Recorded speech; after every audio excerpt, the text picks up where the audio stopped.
میرے پیارے آقا کے پیروانوں، اس ہندوستان کی سرزمین پر کئی سالوں سے یا صدیوں سے ماہ سفر کا آخری بدھ مسلمان دھوم دھام سے مناتے چلے آ رہے تھے۔ ابھی آنے والی ہے نا تاریخ، اس لیے میں نے سب سے پہلے اسی کو سامنے رکھا۔ ماہ سفر کے آخری بدھ کے بارے میں لوگوں کا یہ ماننا تھا کہ اس آخری بدھ کو حضور اکرم صلی اللہ علیہ وسلم بیماریوں سے شفا یاب ہو گئے تھے، یعنی صحت مل گئی تھی، اور آپ اپنے کمرے سے باہر نکلے تھے ہریالی کندلنے کے لیے، یعنی واک کرنے کے لیے۔ اب لوگوں نے اس کو رسم بنا دیا کہ ماہ سفر کے آخری بدھ کو نکلو اور جا کر پکنک مناؤ، اور اس کو حضور کی سنت کا نام دے دیا گیا۔ میرے پیارے آقا کے پیروانوں، آج بھی ہم نے ساؤتھ کی طرف دیکھا کہ پابندی سے اس پر عمل کیا جاتا ہے۔ باقاعدہ لوگ چھٹی لیتے ہیں، بچوں کو چھٹیاں کرا دیتے ہیں، آج آخری بدھ ہریالی کندل چلنا ہے، اور ہریالی کندلنے کے لیے باقاعدہ پورا پکنک کا پروگرام بنتا ہے۔ جانا کہاں ہے، کھانا کیا ہے، ساتھ لے کر کیا کیا جانا ہے، وہاں انٹرٹینمنٹ کے لیے کیا کیا چیزیں ساتھ ہونی چاہیے، ٹکٹ لگتا ہے تو ٹکٹ کے پیسے لے لو، ٹکٹ نہیں لگتا ہے تو کھانے پینے کا سامان لے لو، وہاں پر جا کر دن بھر کریں گے کیا، تو سپورٹس کی چیزیں بھی لے لو۔ یہ ساری تیاریاں ہوتی ہیں اور لوگ جاتے ہیں پورے اہتمام کے ساتھ، یہ کرتے ہیں یہ سوچ کر حضور کی سنت مبارکہ ہے آخری بدھ کو نکلنا ماہ سفر کے۔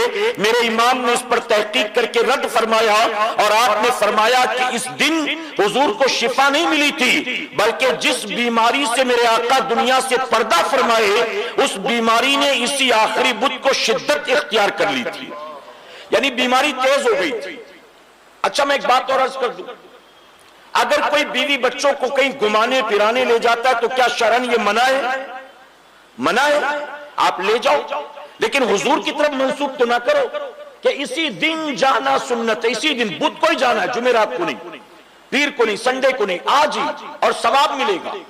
جاؤ گھومو پھرو، کوئی مسئلہ نہیں، بیوی بچوں کو وقت دو، لیکن اس کو حضور کی سنت قرار نہ دو۔